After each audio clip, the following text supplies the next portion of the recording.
जैसे आप सभी लोगों को विदित है, ये आज की प्रेस कॉन्फ्रेंस दुल्हेड़ में 12 तारीख सितंबर को जो एक इंसिडेंट हुआ था, जिसमें एक व्यक्ति उनको एक गोली मार के जो है उनकी हत्या कर दी थी।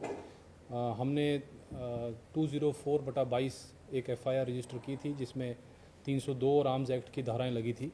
ये मामला थाना हरोली में रजिस्टर हुआ था। उस इंसिडेंट के बाद जब हमको इन्फॉर्मेशन मिली तो पुलिस ने इमीडिएटली शाम के 6:55 का ये इंसिडेंट बताया गया था। तो पुलिस अधीक्षक होशियारपुर और डीजीपी साहब के माध्यम से डीजीपी पंजाब के साथ ये इन्फॉर्मेशन शेयर की गई कि 2 मोटरसाइकिल पे 4 सवार लोगों ने ये वारदात को अंजाम दिया है और वो पंजाब की तरफ भाग गए हैं। जो ये जगह सीन ऑफ क्राइम था वो लगभग 3 या 4 किलोमीटर दूर था हमारी बाउंड्री के साथ, तो इसलिए वहाँ से डिस्ट्रिक्ट से निकलने में उनको ज़रा भी समय नहीं लगा और वो हमारे डिस्ट्रिक्ट से होशियारपुर पंजाब साइड की तरफ निकल गए। उसके बाद हमारी द्वारा अलग अलग टीमें गठित की गई, 8-9 टीमें गठित की गई। मेरे साथ डीएसपी हेडक्वार्टर ने साइबर की जो एनालिसिस वगैरह किया है उस टीम को हेड किया।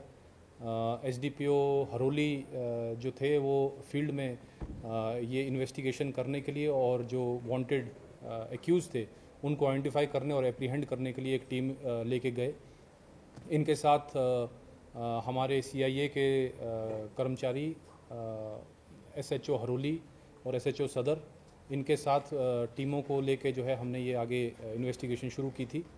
हमारे पास उस समय सीसीटीवी कैमरा की फुटेज अवेलेबल थी, पर यह पहचान पाना बहुत मुश्किल था कि वो कौन लोग हैं जो उस सीसीटीवी कैमरा में दिख रहे हैं। साथ ही साथ हमारे पास मोबाइल थोड़ी एक जानकारी ये थी कि जो डिसीज्ड का मोबाइल फ़ोन था वो ये वारदात करने वाले लोग जो हैं अपने साथ लेके गए थे। उसकी लास्ट लोकेशन का जो है हमको आइडिया था और हमने एक एरिया को ज़ीरो डाउन किया। बाद में मोबाइल एनालिसिस से, सीसीटीवी एनालिसिस से जो है हम कुछ लोगों को आइडेंटिफाई कर पाए और उसके चलते जो है हमने सबसे पहली अरेस्ट जो है 17 तारीख को की थी, जिसमें एक व्यक्ति जिसका नाम परमजीत सिंह है और ये होशियारपुर का रहने वाला है, जलंधर का रहने वाला है। उम्र इसकी 20 साल है। इन सभी अरेस्टेड लोगों का ब्यौरा जो है हम आपको सेपरेटली एक माध्यम से दे देंगे। उनको अरेस्ट किया। फिर उसके बाद हमने 18 तारीख को एक और व्यक्ति जिनका नाम गगनदीप है, उम्र 20 साल, होशियारपुर के रहने वाले, इनको अरेस्ट किया। फिर उसके बाद 22 तारीख को हमने एक मेन एक्यूज़ड को अरेस्ट किया, जिसका नाम अभिषेक राणा उर्फ अभी है। ये व्यक्ति जो है दसूआ का रहने वाला है और इसके ऊपर ऑलरेडी पहले 2 एफआईआर रजिस्टर्ड हैं पंजाब एरिया में, जिसमें एक में आर्म्स एक्ट लगा है। ये व्यक्ति जो है हमने राजस्थान पुलिस की मदद से इसको अप्रीहेंड किया। ये वारदात करने के बाद जो है ये सभी लोग अपने अपने अलग अलग चले गए थे। तो इसकी जब हमको इन्फॉर्मेशन मिली तो हमने राजस्थान पुलिस से कांटेक्ट किया और ये बस में लुधियाना से जोधपुर की तरफ की बस में जा रहा था। बस में हमने इसको आइडेंटिफाई किया और बस से उतरवा के इसको हमने वहाँ पे राजस्थान पुलिस की मदद से अरेस्ट किया। इसके बाद एक ऋषुपाल उर्फ मणि जो कि वहीं होशियारपुर का ही रहने वाला है, इसकी उम्र 23 साल है, इसको भी अरेस्ट किया गया। ये भी एक व्यक्ति था जो मौके पे यहाँ पे प्रेजेंट हुआ था और जिसने इस वारदात को अंजाम दिया था। इसके बाद हमने 24 तारीख को हरबंस सिंह और राज रानी 2 लोग हैं जिनको हमने अरेस्ट किया। उसमें हमारा जो एक मेन एक्यूज़ था जसवीर सिंह, ये उसके माता पिता हैं और उसको हार्बरिंग के इल्ज़ाम में जो है इनको हमने अरेस्ट किया है। इसके अलावा सुखदेव सिंह, ये इसकी 27 साल उम्र है। इस व्यक्ति ने जसवीर सिंह को ठहरने और उसकी मदद करने की मदद की है। साथ ही साथ एक कुलवंत सिंह है, इसकी उम्र 31 साल है। इसने जो हथियार इस वारदात के लिए यूज़ हुआ उसको छुपाने में जो है हमारे मेन एक्यूज़ड जसवीर सिंह की मदद की।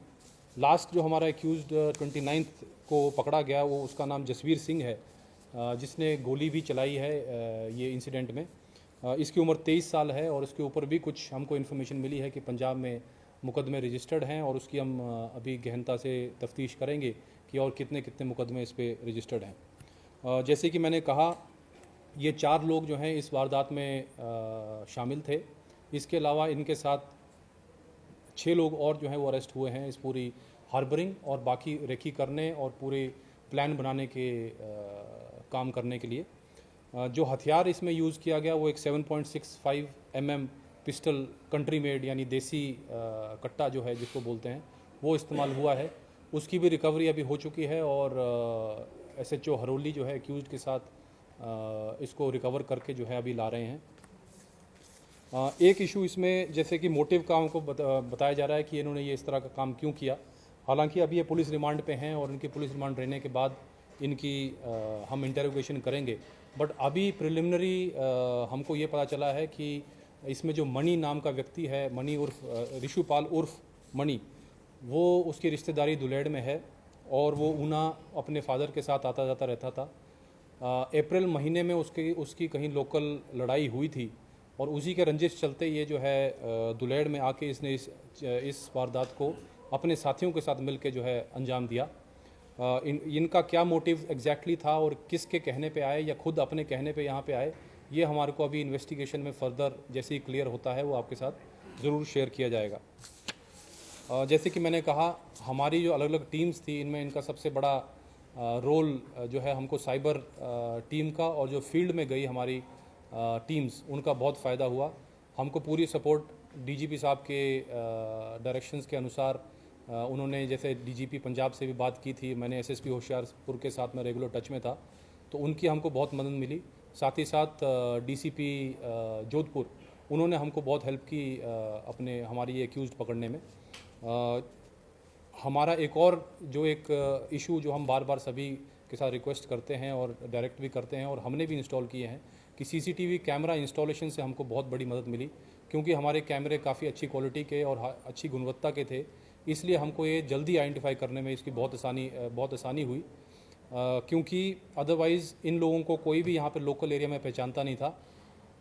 CCTV कैमरा से इनकी आइडेंटिफिकेशन जो है ज़्यादा आसानी से हो पाई और हम इस केस को जो है फाइनली क्रैक कर पाए।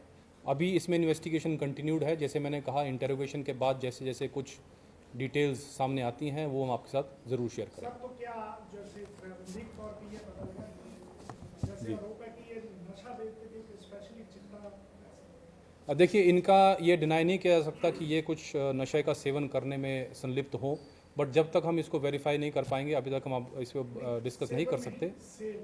नहीं, सेल की अभी तक हमारे पास कोई नॉलेज नहीं आई है इस तरह का कोई भी। जैसे मैंने कहा कि अभी जितने भी इनके ऊपर केसेस रजिस्टर्ड हैं, ऊना में तो कोई रजिस्टर्ड नहीं है, पर पंजाब के अलग अलग एरियाज़ में, आसपास के नेबरिंग स्टेट्स में अगर कोई भी FIR रजिस्टर्ड है तो वो हमारे रिकॉर्ड पे जैसे आती है तब हम इसकी पुष्टि कर पाएंगे। इनकी क्रिमिनल बैकग्राउंड रही है? जी, इनकी क्रिमिनल बैकग्राउंड बिल्कुल रही है। जैसे मैंने कहा आपको, इसमें जसवीर सिंह जो हमारा मेन एक्यूज़ड है उसके ऊपर भी FIR रजिस्टर्ड हैं, उसकी वेरिफिकेशन की जा रही है। इसके साथ साथ जो हमारा एक अभिषेक राणा है उसके ऊपर 2 FIR रजिस्टर्ड हैं, उनमें से एक जो है आर्म्स एक्ट में है। गगनदीप के ऊपर भी एक आर्म्स एक्ट का केस रजिस्टर्ड है, वो भी हमारा एक मेन व्यक्ति था जो यहाँ पे प्रेजेंट था।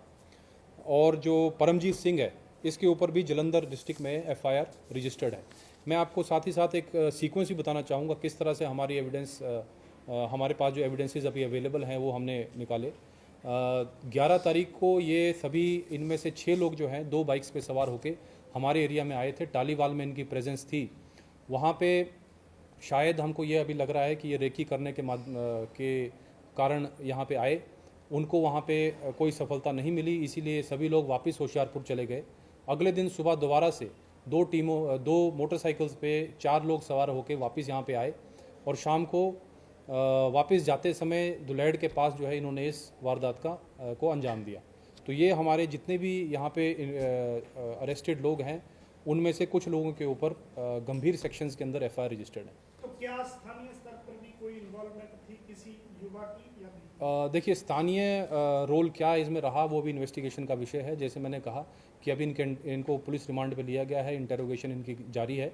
जैसे ही कोई लोकल कनेक्शन इनका निकलता है और कोई ऐसी चीज़ सामने आती है तो हम ज़रूर उसको पुलिस रिकॉर्ड पे लाएंगे। लड़ाई हुई थी वो किसकी हुई थी? जो मृतक है उसके साथ हुई थी, किसी और के साथ? नहीं, ये अभी हम वेरीफाई कर रहे हैं। हमको ये ज़रूर मालूम है कि मणि उर्फ ऋषुपाल और उसके साथ एक और व्यक्ति, उन लोगों के साथ मारपिटाई जो है दुलेड़ एरिया में अप्रैल के महीने में हुई थी, उसको हम वेरीफाई कर रहे हैं। सर आरोपी जो है इनको राजनीतिक बैकग्राउंड नहीं, देखिए, ये राजनीतिक बैकग्राउंड के ऊपर मैं कभी कोई चर्चा नहीं कर सकता। इनके क्रिमिनल बैकग्राउंड की चर्चा जरूर मैं कर सकता हूँ, और वो मैंने आपको बता दिया। इनकी पूरी डिटेल, इनका नाम, पता, एड्रेस और इनके ऊपर क्या एफआईआर रजिस्टर्ड है, इंक्लूडिंग फोटोग्राफ्स। जैसे मैंने कहा, इनमें से एक व्यक्ति जो है, एक्यूज जो है, वो जुवेनाइल है। उसको छोड़ के बाकी सब की डिटेल जो है मैं आपके साथ सेपरेटली एक शेयर करेंगे। आर्म्स एक्ट के तहत वहाँ पर मामला दर्ज था, तो किस तरह का क्या इनके पास वहाँ रिवॉल्वर के साथ कोई बात जी जी, क्या था? नहीं, इनकी है बिल्कुल।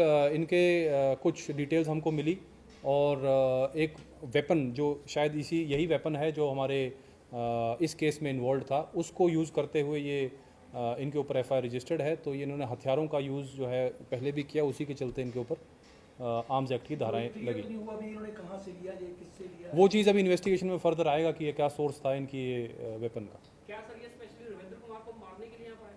देखिए, ये अभी क्लियर नहीं है, पर ये ज़रूर है कि ये किसी झगड़े के का बदला लेने के लिए या किसी उसी उद्देश्य से, क्योंकि ये अप्रैल में इस तरह का इंसिडेंट जैसे मैंने बताया, मार पिटाई का इनके साथ हुआ था, उसका बदला लेने के उद्देश्य से ये शायद वापस आए थे। और इसको हम वेरीफाई कर रहे हैं कि इनकी स्पेसिफिकली इनके साथ कोई दुश्मनी थी या नहीं। कि पुलिस रिमांड के बाद, फर्दर इन्वेस्टिगेशन के बाद इस पे और क्लैरिटी हो पाई तो अभी मोटिव। इलेक्शन है, तो क्या डिस्ट्रिक्ट की बाउंड्री जो with in the Punjab state है, जी, उस पे कोई रिस्ट्रिक्शंस रहेंगी? देखिए, ये आपने एक अच्छा सवाल इसलिए भी किया क्योंकि इलेक्शंस का समय है। हमने एक सेपरेट प्रपोजल, डीजीपी साहब ने भी विज़िट किया था, डीआईजी रेंज ने भी यहाँ पे विज़िट किया था मौका। तो हमने एक प्रपोजल तैयार किया है कॉम्प्रिहेंसिव, क्योंकि ऊना ज़िला गगरेट से लेकर हरोली के पूरे एरिया तक लगभग 126 किलोमीटर का पूरा एरिया जो है हम पंजाब के होशियारपुर और रोपड़ ज़िले के साथ शेयर करते हैं। हमने यहाँ पे टोटल 25 नाके जो हैं रेगुलरली लगते हैं। उनमें से 4 नाके जो हैं अभी हाल में हमारे रेगुलरली कार्यरत हैं, और बाकी इन नाकों में से जी मरवाड़ी है, और बाथड़ी है, महतपुर है, और पोलियाँ, ये हमारे अभी वर्किंग है। साथ ही साथ हमारे जो 6 नाके हैं वहाँ पे हमने एक पुलिस आउटपोस्ट जो है वो तैयार कर रखा है। समय रहते अवेलेबिलिटी के हिसाब से हमारे आईयू रेगुलरली वहाँ पे जाते रहते हैं। पर फिर भी बाकी जितने भी हमारे 25 में से केवल 6 नाके हैं जिनको हम मैन के साथ जो है मैनेज कर सकते हैं। बाकियों में हमने सीसीटीवी कैमरों से उनको लेस करने का पूरा काम किया है। बट बाकियों के लिए हमने एक प्रपोजल, कॉम्प्रिहेंसिव प्रपोजल तैयार किया है, क्योंकि हमारे एरियाज़ में काफ़ी लोग ऐसे हैं जो आना जाना, जिस तरह से आपको पता ही है, रिश्तेदारियां और इस तरह की चीज़ें हैं। हमने एक स्पेशल कैंपेन भी चला रखा है जिसमें जो मोटरसाइकिल्स बिना नंबर प्लेट के या हाई सिक्योरिटी नंबर प्लेट ना यूज़ करके मोटरसाइकिल्स या गाड़ियाँ हमारे एरिया में आती हैं, उनको स्ट्रिक्टली चेक किया जाए। तो ये कैंपेन हमारा चला हुआ है, और इसमें काफ़ी गाड़ियों को इम्पाउंड करने का क्योंकि प्रावधान है, तो इसमें हमको काफ़ी अच्छा पॉजिटिव असर मिल रहा है, और ये चीज़ हमारी कंटिन्यू रहेगी। फर्दर इलेक्शंस के दौरान जिस तरह से हमारे पास और एडिशनल फोर्स आती रहेगी, उनको भी हम इन सभी 25 नाकों में डिप्लॉय करके ये एरिया को सील करने की कोशिश करेंगे। साथ ही साथ एक और चीज़ ये भी है कि हमने पंजाब पुलिस के साथ जो है रेगुलर टच में है। हमने व्हाट्सएप ग्रुप्स बनाए हुए हैं। जो नाके कॉमन हैं उसमें हम इंफॉर्मेशन शेयर करते हैं। जो नाके पंजाब में लगते हैं, जो नाके हमारे पास आते हैं, वो व्हाट्सएप ग्रुप्स पे हम शेयर करते हैं उनकी फ़ोटोज़, ताकि हमारी जो ड्यूटीज़ हैं, हमारी जो फोर्सेस हैं, वो उनका जो है रिसोर्स मैनेजमेंट प्रॉपर हो सके और पूरे बॉर्डर को हम अच्छी तरह से मैनेज कर सकें। Thank you. धन्यवाद।